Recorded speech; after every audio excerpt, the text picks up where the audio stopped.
Hi, people. Welcome back to our show, Currency is Our Currency. Well, I'm one of your hosts, Angel Bay, along with my amazing co-host, Jamila Alve. Jamila Alve, yes, that's his I.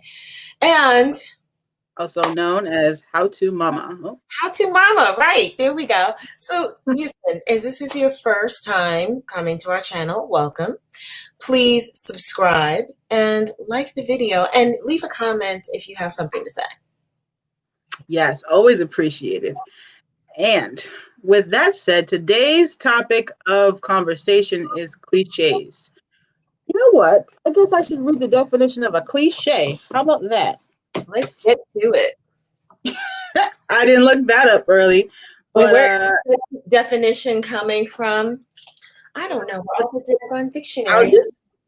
Google definition of cliche. Here's the definition of cliché. A phrase or opinion that is overused and betrays a lack of original thought. Did y'all hear that? So Google said, a cliche is a phrase or opinion that is overused, betrays a lack of original thought. Woo! Woo, right. Honey, that hit deep. Yes, look it up for yourself. All day. Get it, honey. You don't even have to use your noggin. Oh, that's my first time looking that word up, cliche. And that part. Let me say that one more again for those who didn't let it hit yet. That part. Yes. A cliche is a phrase or opinion that is overused and betrays a lack of original thought. Let's get into it. So, the cliche we're talking about today, y'all, is dirt poor. Sounds like a curse to me.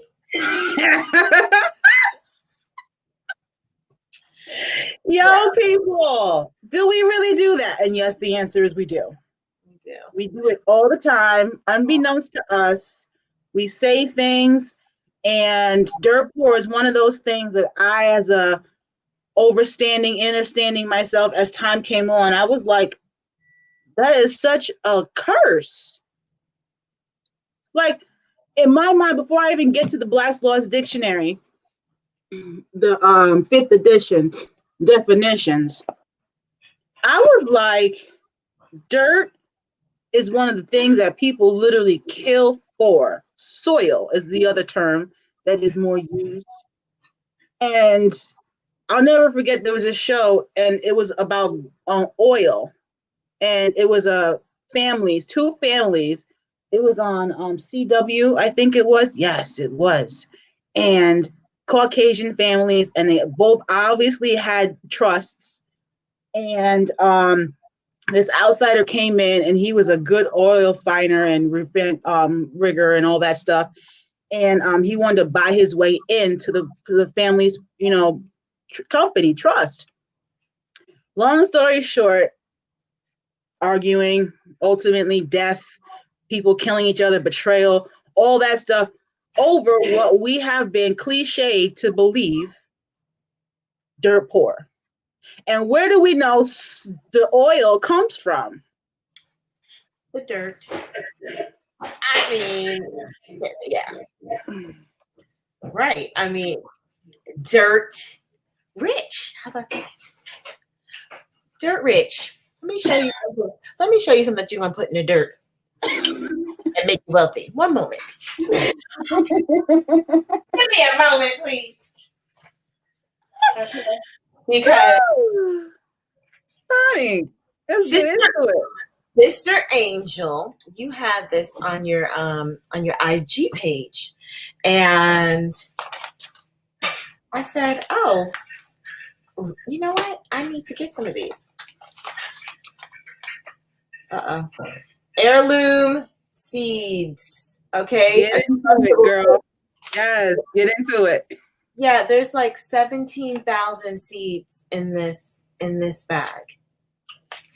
Okay, so if you are so fortunate to actually have some dirt, you're going to be able to eat. You're going to be able to feed your family. So dirt poor, that sounds like a crazy spell.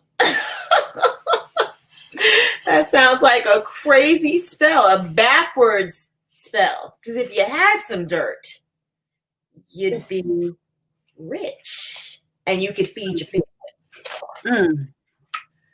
So with that said, let's define in Black's Laws, 5th edition, what soil is, ladies and gentlemen.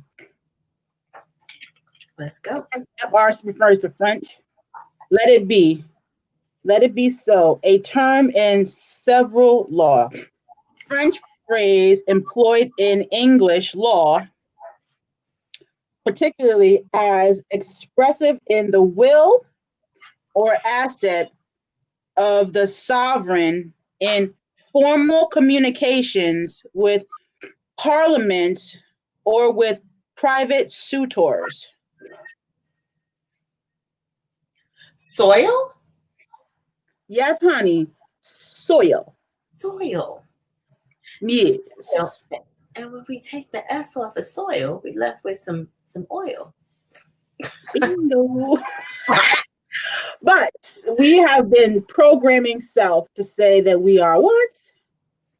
Dirt poor. And what is a cliche again, ladies and gentlemen? Let me get that again if I can. Yes.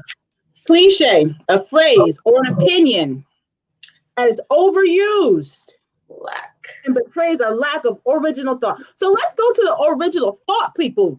Original thought. So this means it wasn't ours. The lack of original thought, right? So they got our people out here saying curses, cursing themselves, right? And it was yours. It's crazy. It's crazy. That's you go to grammar school to learn to cast your spells, and most of the enchantments that you learn in grammar school, it's like against nature. It's against yourself. You learn to cast spells against yourself, which is why my son's never going to school. Honey. Traditional. That part. So, but it also says, as I read already, a particular or expressive of the will or asset of the sovereign in formal communication with Parliament or with private suitors. Did y'all get that part? Did that hit you? Really get to you yet? Your God-given divine self, not the elitist, not the straw man, but the divinity that comes from the universe, from the universal one, from the creator. And I'll read that again. Oh, read it. We will stay here. Yes, I have no problem with the repeats. Okay, from the top. A term used in several law. A French phrase employed. We gotta look up that word employed. We gotta look up employed, and we have to look up. See, that's the thing. When you start this, you just go down the rabbit hole with it. Hey, on this one word. We didn't even get to land yet, honey. Land, whoo, we're gonna be stuck for a minute. But anywho. So we're gonna look up several, and what was the other? Employed. Okay, so it's a French phrase employed in English law, particularly as expressive in or of the will or asset of sovereign in formal communications with Parliament or with private suitors. Mm. So with the government or privately. See, now, this is from Google. I really don't like looking up things in Google per se because we really don't know what this is that we're reading. Like, we need an old dictionary. So, like, you have Black's Law 5th edition, so that's good. Like, you need, like, Merriam-Webster, like, prior to 1940, that kind of thing, with, like, 25 entries before you get the true meaning of the word. Like, you going back 25 entries, okay? Let's have this book right here. Can y'all see it? Oh, Random House. Okay, how old is that dictionary? Girl, it is the unbridged edition. It is. Hold on. Please excuse as I return. It happens. It happens to the best of us. Employed of a person having a paid job. Up to 40% of employed people are in part-time jobs. Okay, so here it says having a paid job. This is Google. I do prefer a much older dictionary because you don't really know what the word means back then. Like virgin, let's talk about that. Virgin, you have the Virgin Mary. Well, virgin back then meant an unmarried woman. So I'm just saying how important it is to go back to what the word originally meant, and so you can put everything into context. That's the key. That is the key. So here, so that's why I don't like Googling, but we can Google. We can do both. So this is having a paid job. That's employed. It's an adjective, having a paid job, and doesn't even tell me the origin. That's why I don't like this. That's why I don't like this. But it's good. It's good just to be able to Google something. But when you want to go down the rabbit hole, you got to go deep, and you got to get the right information. So we got an unabridged Random House English Language Dictionary. We're gonna roll with that, and we got the Black's Law 5th edition. And I have the 10th over here back by my my little library that I got over here. But let me just tell you a quick story about this book right here. Actually, both books, both my law's dictionaries.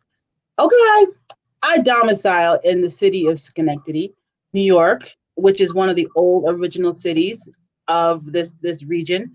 And I literally live feet away from this old bookstore. And while traveling, I noticed it and I was like, oh shoot. And I've been domiciling in this residence for at least 6 years now. So I would periodically go in there, and obviously ran by Caucasians, and the owner, tall, skinny, old Caucasian man.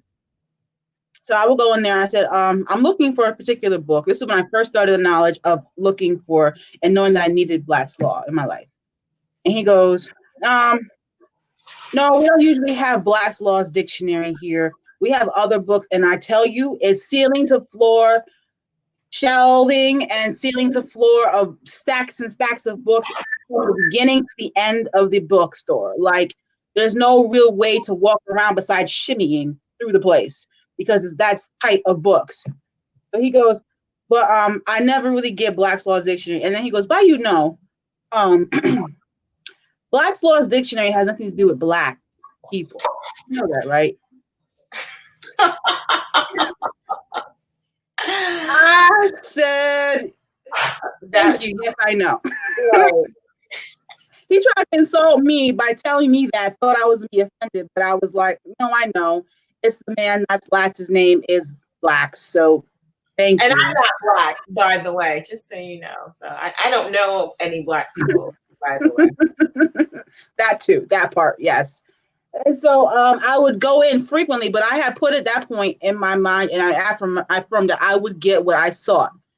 So one particular day, got home from work. I said, let me go walk across the street and see if they got what I desire. And lo and behold, on this shelf that shows that they got the new books that from people donating or whatever, there sat Black's Laws Dictionary. I said, say less. I said, thank you, universe. You got your girl. There you go. What edition? What edition? That was the 10th? It was the 5th. And you know how much I paid for this girl? Because they put it in the front. Yes. That's how much. I know they're very expensive. I think I paid $49 for mine. I had the same one.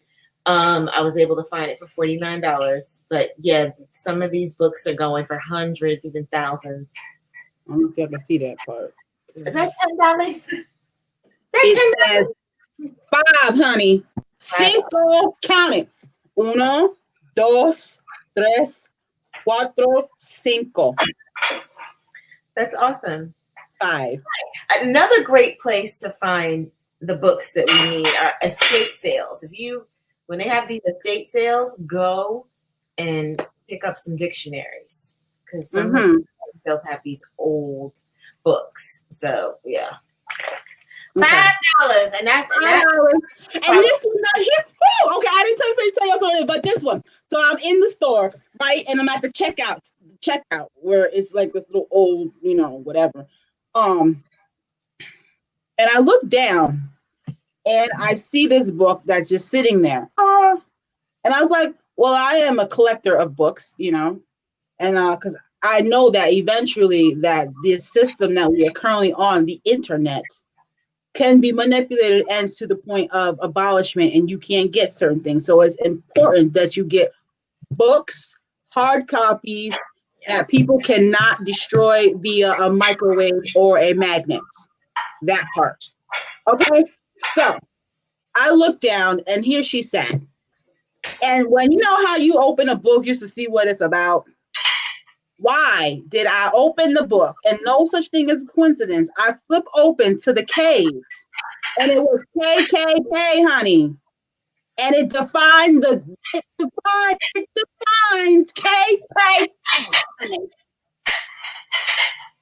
I said, this book, honey, is mine, and I will take it and go.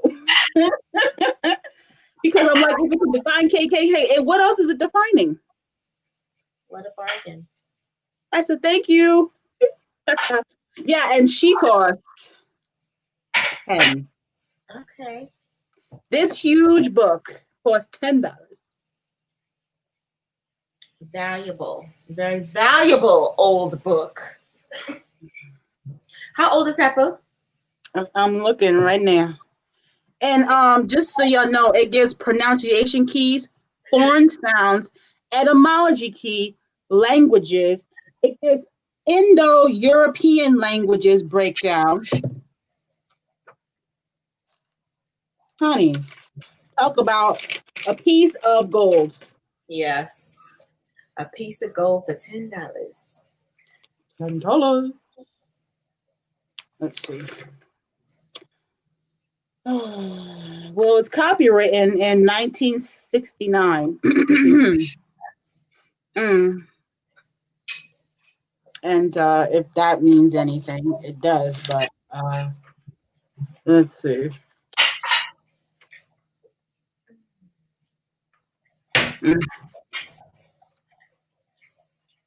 It gives a consultant staff. It gives so much information on who and when they made it. So I mean, you just have to go beyond the first entry. Like you gotta go down to like the 20th entry to really find out what the word means. And so this could take a lot of time. It gives you a table of common English spellings. It breaks that down. It gives a dictionary symbol. It gives the IPA symbol. It gives a spelling, and then it gives examples. Spelling. It gives a spelling. Okay. Well, yeah. Cast your spells. Make it correct.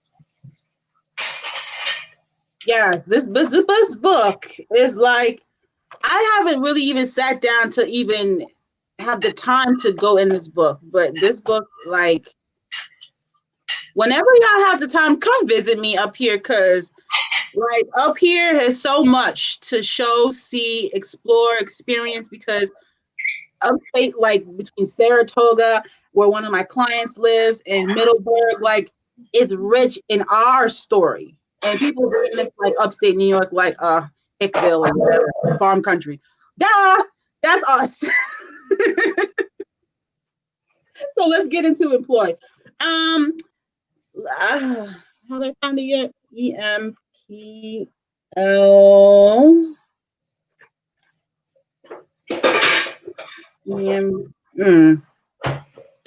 Emotive, emerge, embroil. My daughter's in the back, not doing the show right now. Okay. It's okay. Ooh, Imprison, employ. Okay. I found it. Yeah. I found it. Ready? Oh. Yes. To use the services of a person or persons, have or keep in one's service. To keep busy or at work. Engage in the intentions of. To make use of. To occupy or devote time, energies. Employment. So that's what employ means. So we're going to go back over here to soil. So it said French phrase employed. So that means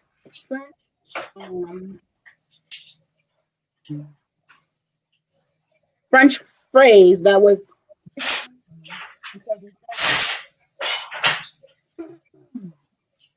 to make use. Instrument. That's what it also says. Make use instrument.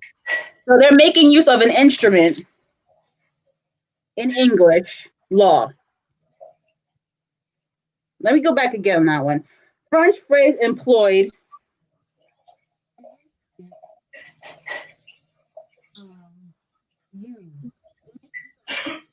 So now we know what an instrument is, right? We use instruments to get ourselves up out of this whole nonsense of entanglement, enslavement. Instruments is what I know it to be is your instrument is your person that you're using, your natural entity. Well, person is a legal term that I know to be a fictitious entity. So that is when you're using your person against them, because you have control over your person and your natural, you can use your person as an instrument in the matrix and use it through and have your natural person use it on behalf of you. Yeah, person is or corporation association. Mm-hmm. So when you're natural, you can use your fictitious person and do business, do commerce. Your straw man. You have control over your. So, and that was created by your birth certificate. Oh God, we're going down the rabbit hole. Oh. Well, we done been there already. We might as well overstand what we've been dealing with. We just might as well overstand that part. So the French phrase employed in English law, particularly as expressive of the will or asset of the sovereign in formal communications with Parliament or with private suitors. So, bro. Now, what the heck does a suitor mean? Look that up. Go down the rabbit hole. So cold in here, child. S-U.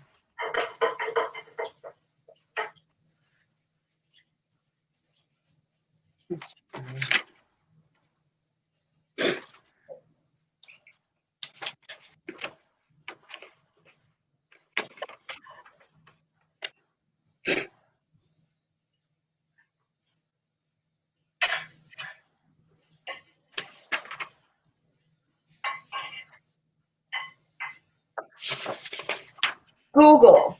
A suitor. See, this don't tell you nothing.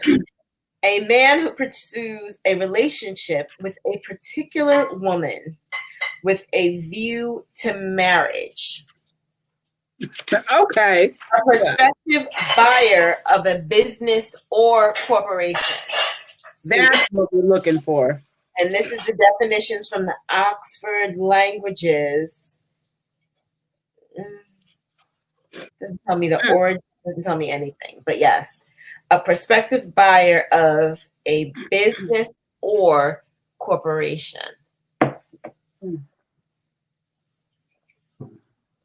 Okay, because honey, she found it over here in the Law's Dictionary, Black's Law, 5th edition. Ready? Suitor, a party who brings an action, a petitioner, a plaintiff. In its ancient sense, suitor means one who was bound to attend the country's court, also one who formed part of a SETA, S-E-C-T-A. All these words now, honey. But anyway, rereading that one. Three-parter. A party who brings an action, a petitioner, a plaintiff. In its ancient sense, suitor means one who was bound to attend the country court, or the county, rather. I'm sorry, the county court. One who is bound to attend the county court? Mm-hmm. And a part of a SETA. Now, what the heck is that? It's a S-E-C.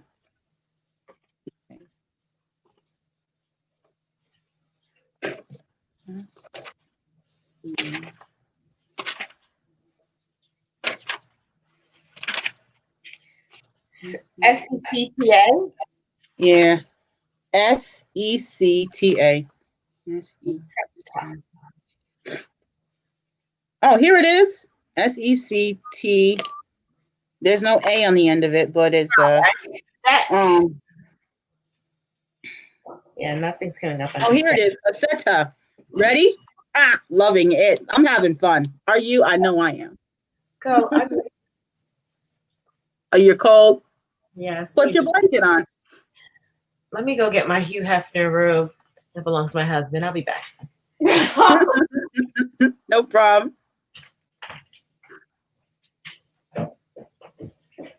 So, ladies and gentlemen, I found SETA. And I'll just wait till she comes back. Whew. I hope y'all are appreciating this part because you'll start to see some truth about some stuff.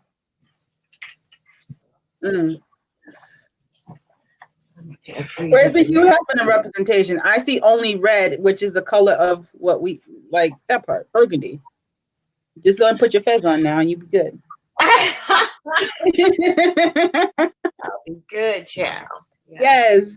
In Old English law, suit, attendance at court.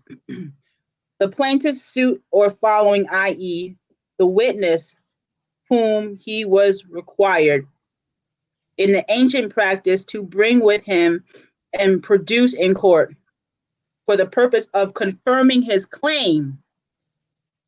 That's the sector? Mm-hmm. That sounds like evidence. I don't know. But let's start over again.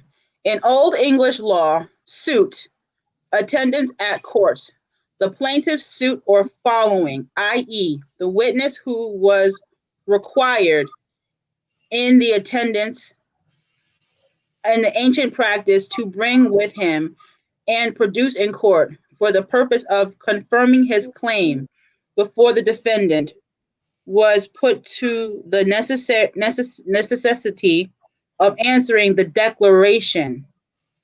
A survival from this proceeding is seen in the formal still used at the end of declarations, and therefore he brings his suit. This word in its secondary meaning means sig- signifies suits in courts, lawsuits. So this word in secondary meaning means signifies suit in courts, lawsuits. So yeah, it says, i.e., the witness whom he was required in the ancient practice to bring with him and produce in court. So going back to what was I over here? Oh, the suitor, a party who brings an action, petitioner, or a plaintiff in ancient sense. Suitor means one of who is bound to attend court, also one who formed part of a seta. So one who formed part of evidence. That's essentially what that means. Yeah. Right. Sounds like evidence to me. Mm-hmm. And let's go back to what we initially started off reading was soil, ladies and gentlemen. Let's go back to that. Can you imagine? We went there, got there, and then we started off with soil. And then the beginning of this whole thing was the cliche in being told, and we've been saying, what is it? Dirt poor? Dirt poor. A term used in several law, French phrase employed in English law, particularly as expressive of the will or asset of sovereign in formal communications with parliament or private suitors. Now, that's just soil. You ready to go to land? Are you ready to dive in to the definition of land? You ready? Yeah. Let's do it. Let's get it. Let's go.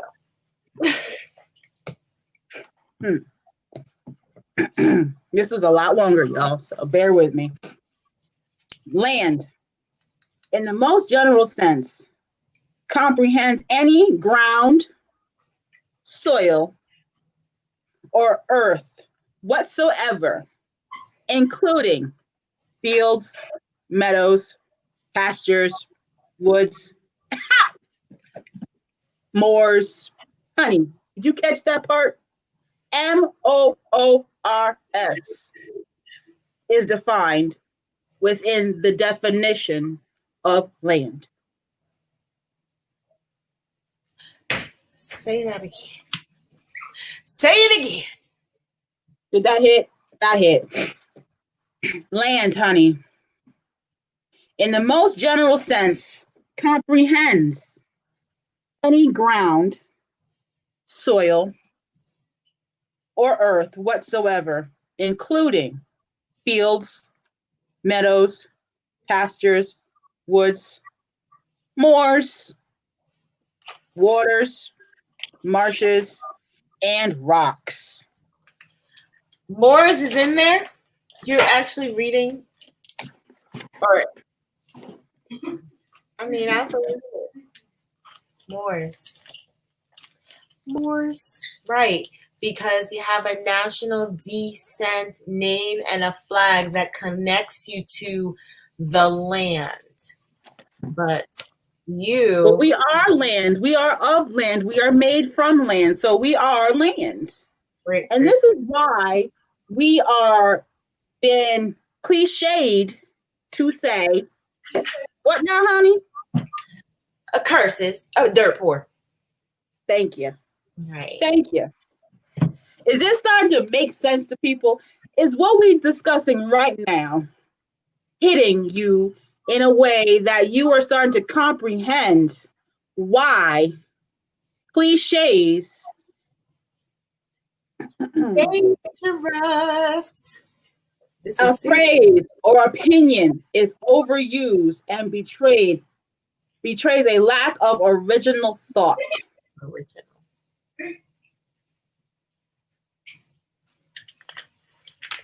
So a lack of original thought. Our people aren't thinking.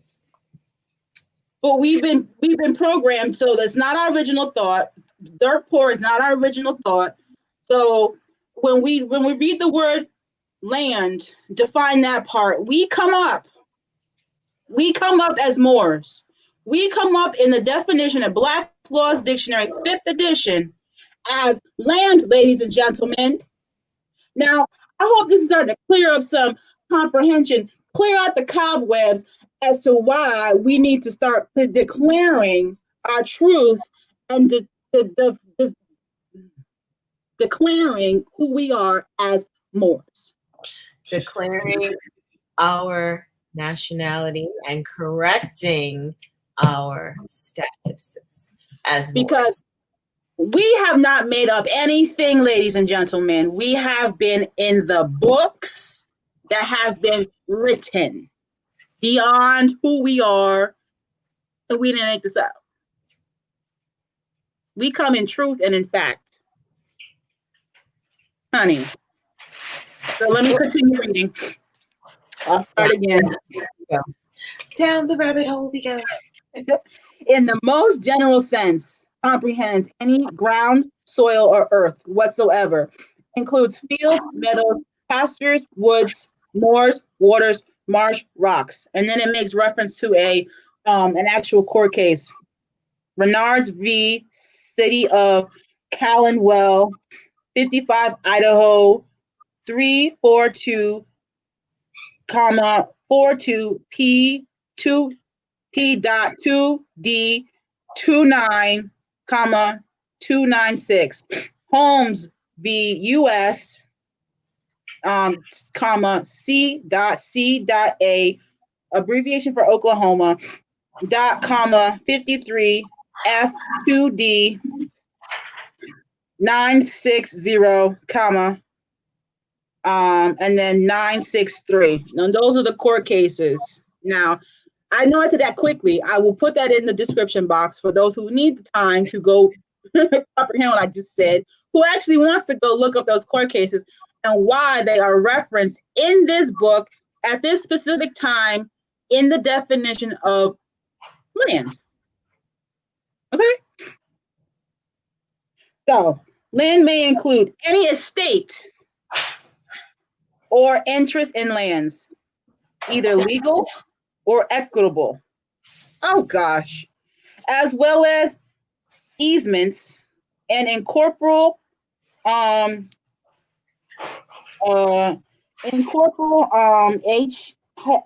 hereditary. Oh gosh, I'm sorry, I'm botching that word up. Hereditary? No. Yes. Hereditaments. Hereditaments. Yes, I think that's what. And then it makes reference to another few court cases. I'll put those in the chat as well. I mean, the description box. Yeah. Then it goes on. It says the land is one thing, and the estate in land is another thing. So they're telling you that land is one thing, and the estate in land is another thing. And by for the estate in land is the time in land and or land for a time. It goes on. Technically, land signifies everything which may be holden, and the term is defined as comprehending all things of a permanent and sustainable nature, and event of an unsustainable, provided they be permanent. Hold on. Start over.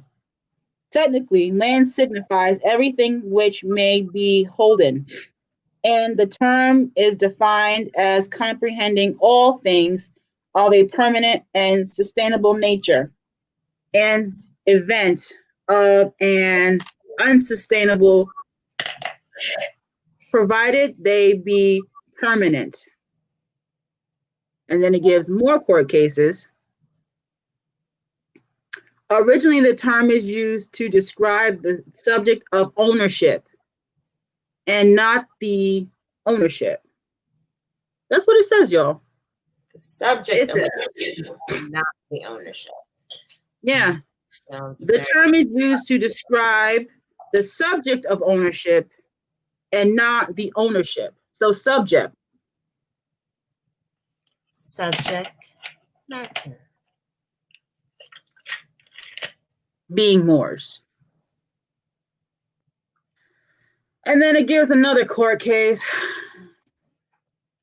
Land is material of earth, wherever may be the ingredients of which it is comprised, whether soil, rock, or other substance, and includes free or occupied space for an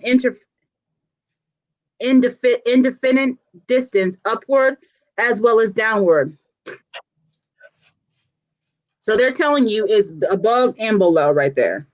Land is above and below, y'all. As above, so below. And this is Black's Law's 5th edition. Subject to limitations upon the use of airspace, okay, imposed, and the rights in the use of airspace granted by law.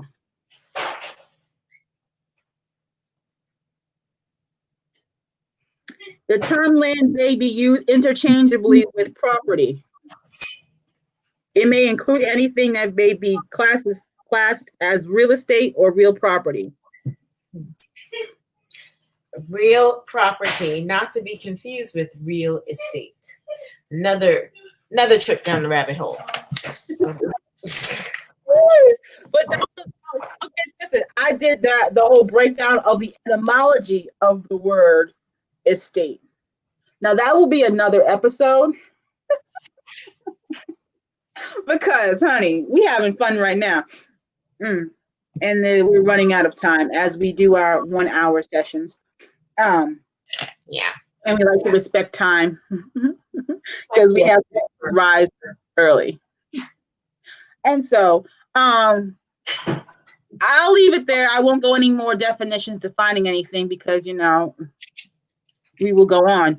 But I really hope and pray to all Allah above, within, below, around, that y'all are starting to comprehend and see what a cliche is, how it's a spell, how the term dirt poor has been given to us to have us take as our own, and it ain't true. And curse ourselves. How about that? That part too, yes. So to sum this up, we're going to reiterate again.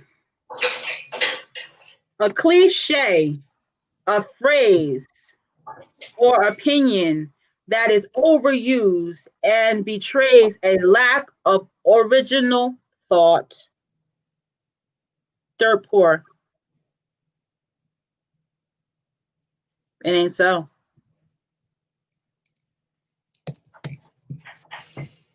Oh, the rabbit hole is so deep.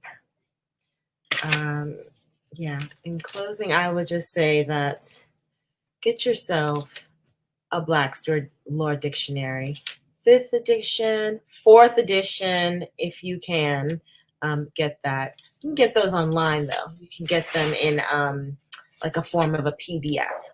Okay, definitely.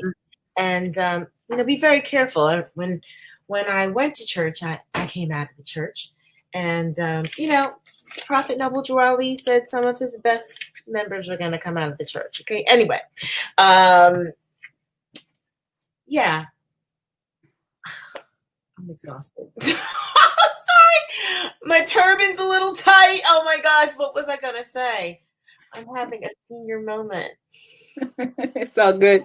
Oh my goodness. All right. I completely, oh no, I didn't completely forget what I was going to say.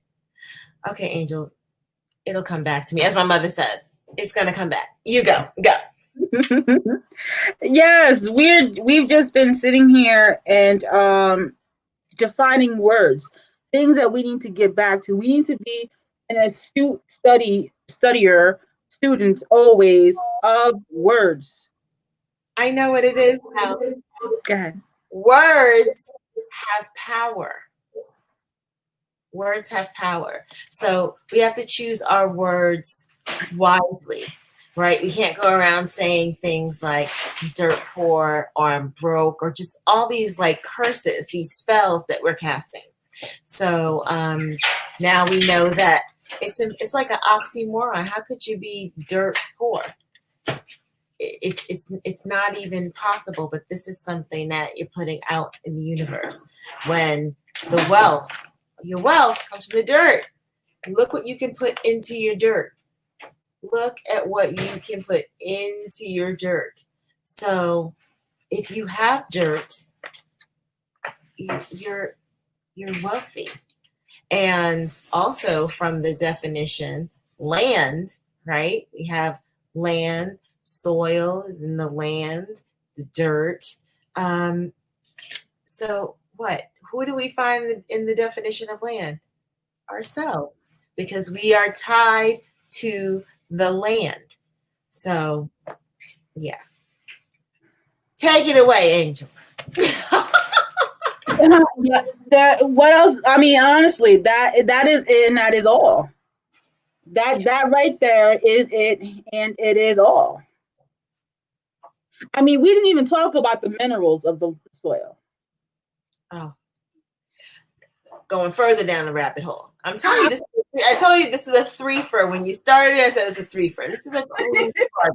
We're not going to get to everything today, but the main thing, if you can take away from that, that words have power, and that we need to research the words that we're using, right? Let's just even talk about black.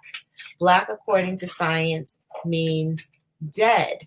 But our people are walking around here talking about Black Lives Matter, we're Black people, and all this kind of madness. Right? You went into the bookstore, sister went into the bookstore looking for a Black's Law dictionary, and just the owner of the bookstore just thought that he needed to let her know it has nothing to do with Black people.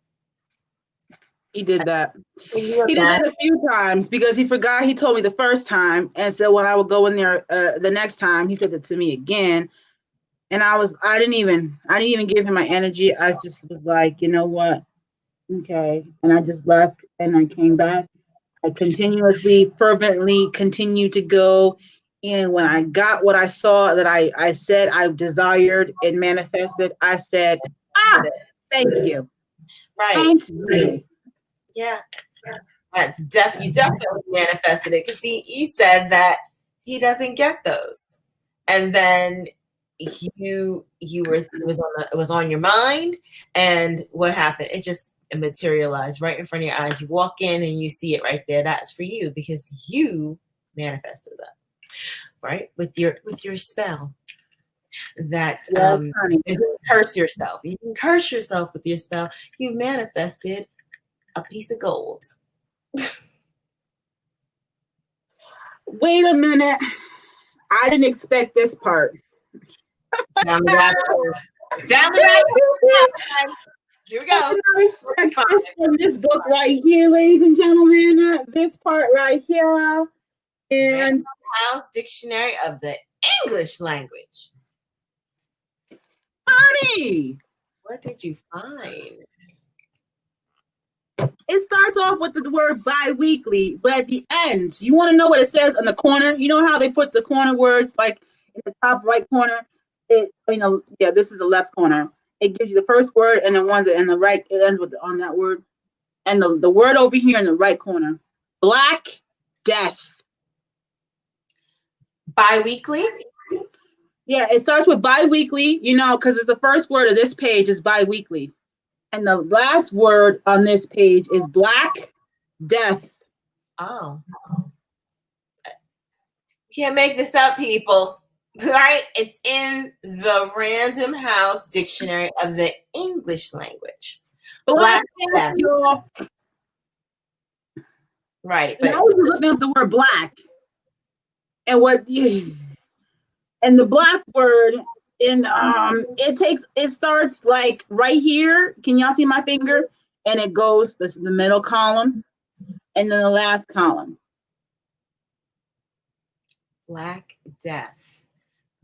Our people want to run around here and fight you. Because we want to wake y'all up and let y'all know that you're not black, but then y'all want to fight us because y'all think we crazy. But it's in the Random House Dictionary of the English language. And so since we're talking about it, it says a form of bubonic plague which spread over Europe in the 14th century and killed an estimated quarter of the population. Black Death. Because black, according to science, means death. And I thought when you said that, I thought about the bubonic plague. So, right. Why isn't it called White Death? Because white means purity, purity means God, and God means ruler of the land. Why did you say white? And I'm looking in the definition of black, and number 15, it says the color at the extreme ends of gray, opposite to white, absorbing all light incited upon it. White. That's number 15, all up in the middle of the word definition of black. White. Do you see pale? It's right. That's what black means, pale and bleached out. So to say all that to say, ladies and gentlemen, this is the beginning of a segment that we're going to be trying to do once a month, going down and explaining some things of cliches. And this is just part one of the cliche of, what is it again? Dirt poor? Dirt poor. It's a little late for mama. Dirt poor. Okay, that's the cliche. A dirt poor. It's an oxymoron. I mean, it's not even possible. Can't be dirt poor. Can only be dirt rich. Wealthy. If you got some dirt, you're wealthy. Because look what you can put into your dirt. Heirloom. Yes. Get into it, people. Get into it. Seeds. 70,000 seeds in this little package. Ooh, ladies and gentlemen. Ladies and gentlemen, the Moors, wake up. Yes. Nationalize. Know who you are. Stand on your square. Don't let these people tell you anything other than truth. Don't accept anything other than truth. And you even have a right, as far as I'm concerned, to have a little air of arrogance, honey, because you're an heir to that arrogance that they said that you ain't supposed to have. Did that hit just now? You're an heir. So you have some measure to have some arrogance, honey. Well, they sound the same. We all know that words that sound the same are actually the same. That just came to me as I'm sitting here just being me, honey. Mm-hmm. That part. The H and we got the A. Arrogance, air with the H and the A, and they sound alike. And hereditament, okay, which you're not entitled to any hereditament if you are not a natural person. You can't be connected to the land if you are a slave. You can work the land though. Hey, that part. That's about it. Hey. That's about it. Yeah. Well, in keeping with our commitment to staying under an hour, thank you. Thank you for watching. We just went down the rabbit hole a little bit this evening. Yeah, we definitely need to do this more often. We will just, we'll pick a word and, go down the rabbit hole with us. Because actually, it's a cliche, honey. We doing the cliches, honey. We're doing the cliches. We're doing the cliches. And in the cliches, we're going to have to dig into the dictionary. We have to get the etymology together. And we're doing this because We just want you all to know the importance of the things that are coming out of your mouth. Okay, the power that you have with the cliches that come out of your mouth. So, and we know that cliches are a lack of, go. It's a phrase or an opinion that is overused and betrays a lack of original thought. Lack of original thought. Okay, so we just want everybody to start thinking again, like the Prophet Noble Drew Ali said. If he could just get you to think, you would save yourself. Okay, so what we're doing here is so that you can get thinking again. Don't take anything at face value. Get yourself a dictionary. Go to some of these estate sales. Look up, go into some of these stores. Look up on Amazon. Now, if you go on Amazon, you're going to be spending a pretty penny. But I have to tell you that you can't really, to me, I don't think you can spend enough money on a book. Not at all. On a dictionary. So you know what? If maybe you live in some obscure place and the only place you can get the dictionary is on Amazon, and maybe you have to spend a few $100s, spend a few $100s on yourself to, between these temple gates, you want to put all the information in here, because we don't know what's going to happen. We don't know. Are they going to start running up in people's houses and burning books? We don't know. I don't know. But, get the information in here. That's something no one's going to be able to take away from you. And so with that, I want to say thank you so much for watching. I love it. I forgot when it's time to go to bed. Thank you so much for watching. Yes. Please, please like our videos. Please subscribe to the channel. And yeah, how to Mama out? Angel Bay out. We in the building. Honey. We out in the building. In the building. Building in the building. Okay? Write your words down and do your own search. Don't listen to us. Do your own search. Okay? Get yourself a dictionary. Get yourself some dictionaries. Plurals on that part. Right. All right, yes, now, ladies and gentlemen. Peace and love. Peace and love. This is the real peace. Yes, that part. Yes. Right. And real thank y'all. Peace in Islam.